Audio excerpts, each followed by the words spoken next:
The first sound was the click of the lock. A solid, final sound, like a period at the end of a sentence. My sentence. 2 weeks of glorious, uninterrupted solitude. As my parents' sedan disappeared down the sun-bleached street of our quiet suburban cul-de-sac, a profound and welcome silence descended upon the house. I, Sarah Miller, age 17, was officially alone. The plan was a masterpiece of teenage indulgence. I'd stock the freezer with pepperoni pizza pockets, the pantry with every brand of potato chip known to man, and my streaming queue was a monument to cinematic escapism. My summer reading list, a thick, guilt-inducing stack of books, sat untouched on the coffee table. That was for a future, more responsible Sarah. This Sarah was going to revel in the quiet. The house itself felt different. It was no longer just my home, it was my domain. Every creak of the floorboards, every hum of the refrigerator, was a note in the symphony of my solitude. I spent the first day in my pajamas, migrating from the couch to the porch swing with the lazy determination of a cat sunbathing.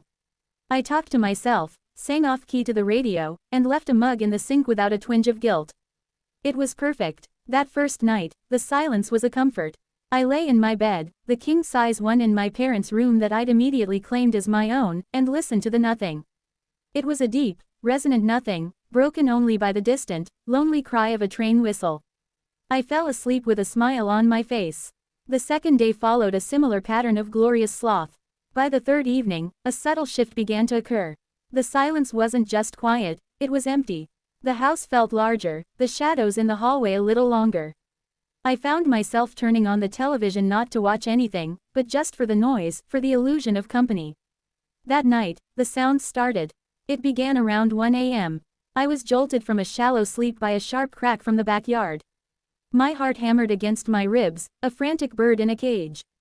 I lay frozen, straining my ears. Nothing, just the wind rustling the leaves of the old oak tree. A branch, I told myself. It was just a branch snapping in the wind. I forced my breathing to slow, my rational mind scolding the primal part of me that was screaming danger. The next night, it was a different sound. A soft, scraping noise from the side of the house, like someone dragging a finger along the clapboard siding. This time, I got out of bed, my legs feeling like jelly. I crept to the window, peering through the slats of the blinds into the inky blackness. The motion-activated floodlight on the side yard was dark. Nothing moved. My imagination, I decided, was getting the better of me.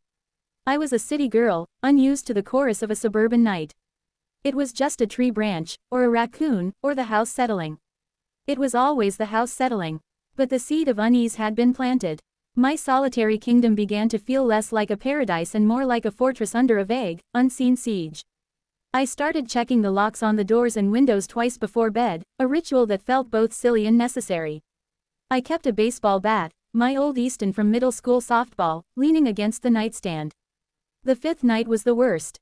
I was in the kitchen, scavenging for a late-night snack, when a sound froze me mid-step. It wasn't outside, it was inside, a faint, metallic jingle. The sound of the bell on the collar of our cat, Mittens, who had passed away the previous winter. My blood ran cold. The sound came from the living room. It wasn't my imagination. It was clear, distinct. A single, cheerful jingle in the dead quiet house. I stood there, a bag of shredded cheese in my hand, my heart pounding so hard I could feel it in my throat. I didn't move for a full minute, barely breathing. The sound didn't repeat. Hello, I called out, my voice a thin, reedy thing in the vast silence. No answer. Just the hum of the fridge. I spent the rest of the night on the couch with all the lights on, the baseball bat across my lap, jumping at every tiny noise. I convinced myself it was the house pipes, or the radiator, or some bizarre acoustic trick. Anything but what my gut was telling me, that I wasn't alone. The next day, I tried to shake off the creeping dread. I called my best friend, Chloe, but didn't mention the sounds. I didn't want to sound paranoid. Living the dream, I told her, forcing a cheerfulness I didn't feel. It's so peaceful. Lucky, she sighed. My little brother is being a nightmare. After I hung up, the house felt emptier than ever. The silence was no longer a comfort, it was a listening silence. I started noticing small things. A cupboard door in the kitchen that I was sure I'd closed was slightly ajar. A book on the shelf in the living room was tilted at an odd angle, as if it had been recently pulled out and shoved back in. I tried to dismiss it. I was misremembering. I was tired. That evening, I decided to take a long, hot bath to calm my nerves.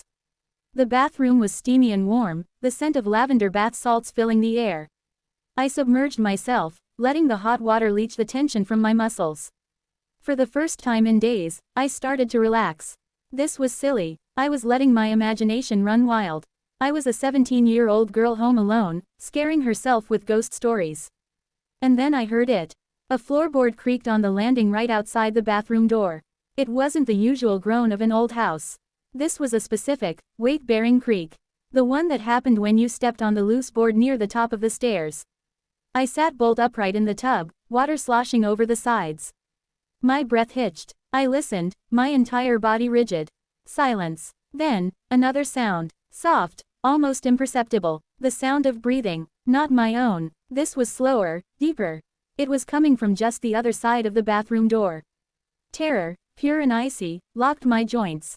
I couldn't move. I couldn't scream. I could only stare at the door, at the thin strip of yellow light visible beneath it.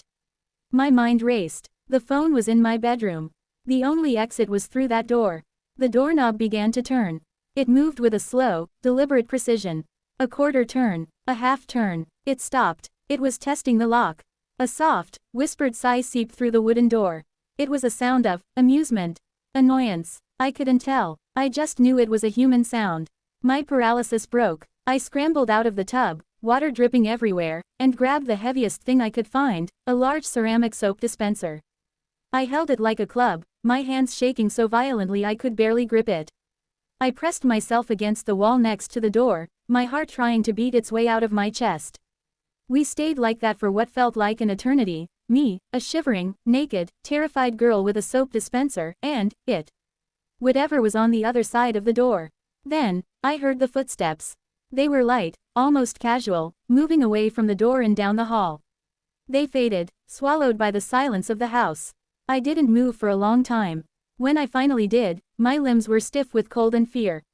I wrapped a towel around myself, my eyes fixed on the door. With a trembling hand, I slowly, quietly, turned the lock and pulled the door open a crack. The hallway was empty. I didn't sleep that night. I barricaded myself in my bedroom, shoving a chair under the doorknob and clutching the baseball bat. Every sound was a potential threat. Every shadow was a lurking figure. The comforting darkness of my room had become a canvas for my terror. I was a prisoner in my own home. The next morning, in the harsh, rational light of day, the fear receded, replaced by a cold, hard certainty. I hadn't imagined it. Someone was in the house with me. The locked bathroom door had saved me. I called my dad. "Hey, sweetie," he answered, his voice booming with the carefree joy of vacation. "How's my responsible young lady holding down the fort?" "Dad," I said, my voice trembling despite my best efforts. "I think someone's been in the house." The line crackled with static for a moment. What do you mean?" "I heard someone last night. Outside the bathroom door." The doorknob turned. "Sarah, it's an old house," he said, his tone shifting to placating. "You're probably just hearing things. You're not used to being alone."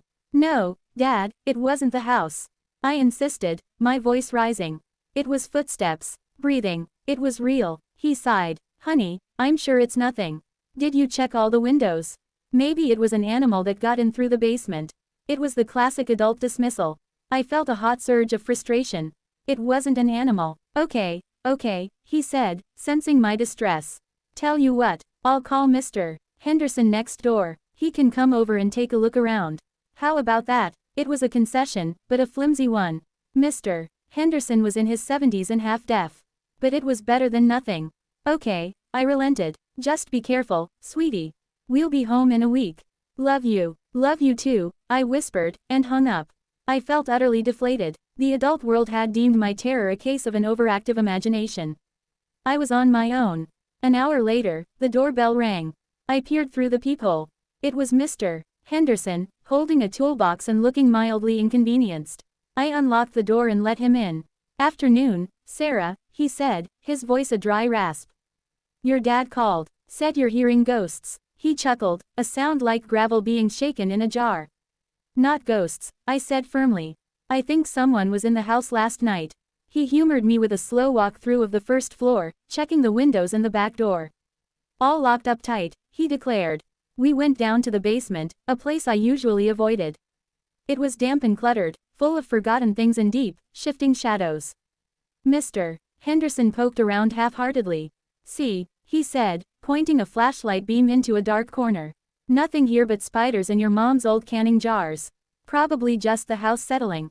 Or the wind plays tricks on you. He was about to turn away when the beam of his flashlight caught something on the concrete floor near the old, unused coal chute. He paused, leaning closer. Well, I'll be, he muttered. What is it? I asked, my heart starting to race again. He bent down and picked up a small, crumpled object. It was a candy wrapper.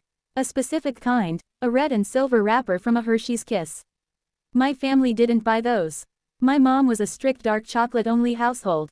Mr. Henderson looked at the wrapper, then at me, his earlier dismissiveness gone, replaced by a grim seriousness. You sure you didn't drop this, Sarah? I'm positive, I said, my voice barely a whisper. He didn't say anything else.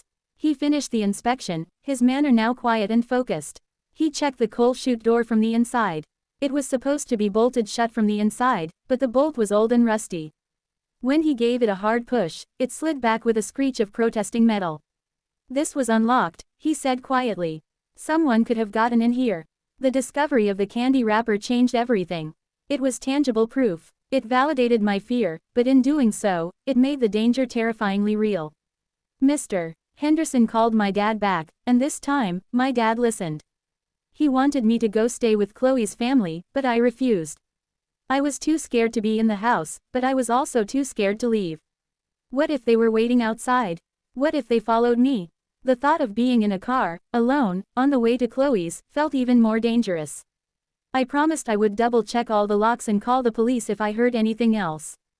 Mr. Henderson reinforced the bolt on the coal chute and promised to keep an eye on the house. But as I watched him walk back to his own home, he looked small and old. He wasn't a protector, he was just a man. That night, I prepared for a siege. I moved my base of operations to the walk-in pantry on the first floor. It was windowless, with a solid door I could block. I had my phone, charged to 100%, the baseball bat, a kitchen knife, and a bottle of water. I left all the lights on in the house, trying to banish every shadow. I sat on the floor, my back against a shelf of canned soup, and waited. The hours ticked by with agonizing slowness. 10 p.m., 11 p.m., midnight, 1 a.m. The house was silent, save for the frantic pounding of my own heart. Maybe they were gone. Maybe the reinforced lock and Mr. Henderson's presence had scared them off. And then, at 2:17 a.m., I heard the back door open. It wasn't a forced entry. It was the smooth, quiet sound of a key turning in a lock, the gentle squeak of the hinges as it swung inward. My blood turned to ice. They had a key. How did they have a key? Footsteps. Confident, unhurried, they moved from the kitchen into the living room. I heard the soft thud of a cabinet closing. A faint rustling. They were looking for something. Or just making themselves at home. I pressed my hand over my mouth to stifle a sob. I was trapped. The pantry was only 10 feet from the kitchen. If they decided to look in here, they would find me. The flimsy door and my baseball bat wouldn't be enough. I fumbled for my phone. My hands were so slick with sweat I could barely hold it. 911. I had to call 911. But what if they heard me? What if my whispered conversation gave away my location? The footsteps started moving again. They were coming closer, pacing slowly down the hallway toward the front of the house. Away from the pantry. This was my chance. With trembling fingers, I dialed. The phone seemed to ring forever. 911, what's your emergency? A calm, female voice answered. Someone's in my house, I whispered, my voice cracking with terror. I'm home alone. They have a key. I'm hiding in the pantry. Okay, sweetheart, I need you to stay calm. What's your address? I gave her my address in a frantic, hushed rush. Units are on the way. Stay on the line with me. Are you in a safe place? I don't know, I whimpered. They're in the house. I can hear them. Don't make a sound. Help is coming. I sat there in the dark, the phone pressed to my ear, the dispatcher's soft, steady voice my only tether to sanity. I could still hear the intruder moving around. A drawer opened and closed in my dad's study. The quiet was more terrifying than any noise of violence. It was the quiet of methodical, patient searching. Then, I heard a new sound. A voice. It was low and muffled, but distinctly male. He was talking to himself. Always in the last place you look, the voice murmured, followed by a soft, dry chuckle. The sound of that chuckle, so casual and familiar in the context of my violated home, sent a fresh wave of pure, undiluted horror through me. Suddenly, the footsteps started coming back, faster this time. They were heading straight for the kitchen. "He's coming," I whispered into the phone, my body seizing up with panic. "Stay quiet. They're almost there," the dispatcher said, her voice tight with urgency. The footsteps stopped right outside the pantry door.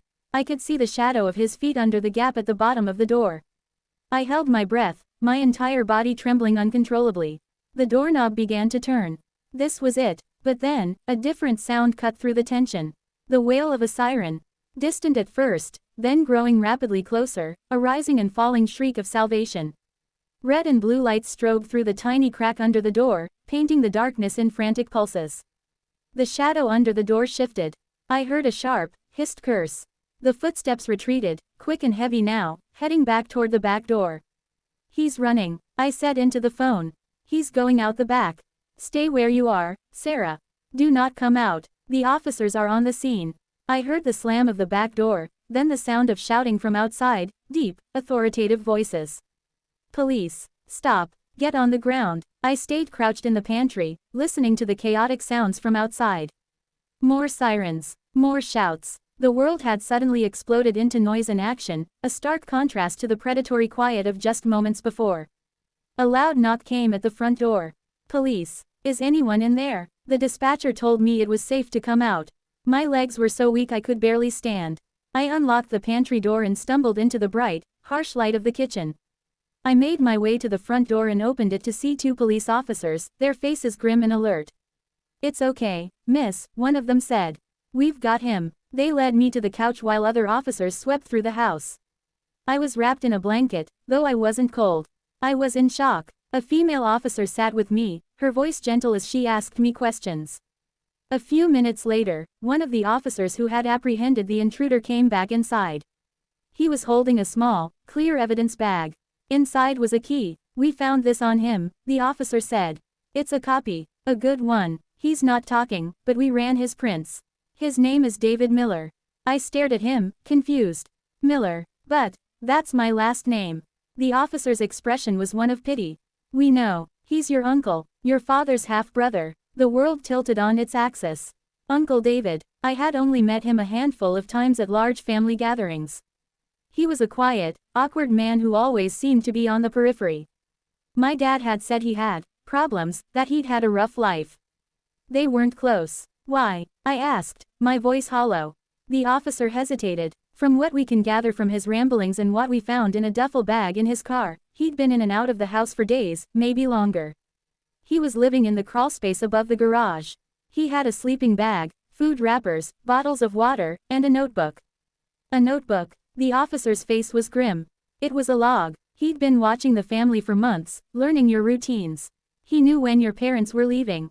He'd written down the times you went to bed, when you took a shower." He trailed off, seeing the color drain from my face. "He was looking for something he believed your father had taken from him years ago, some bonds from your grandfather's estate. He thought they were hidden in the house." The pieces clicked into place with a horrifying clarity. The sounds at night, the opened cupboard, the jingling bell. He must have accidentally brushed against an old box of mittens things in the garage. He had been a ghost in the walls of my own home, a silent, unseen participant in my solitude. He hadn't just broken in, he had moved in. My parents cut their vacation short and were home by the next evening. Their hugs were tight, their faces etched with a guilt and fear that I knew would never fully fade. The police found his entry point, a small, hidden access panel in the back of the garage that led to the cramped, dusty space above it. He had used it as his lair, coming and going through the basement coal chute, which he had quietly unbolted from the inside on his first entry. The house was professionally cleaned, the locks were all changed, and the access points were sealed with steel plates. But some things couldn't be so easily fixed. I never slept in my parents' room again. I couldn't be in a bathroom without checking behind the shower curtain a dozen times. The sound of a floorboard creaking, even in the middle of the day, sent a jolt of electricity through my system. My fortress of solitude had become a prison of memory.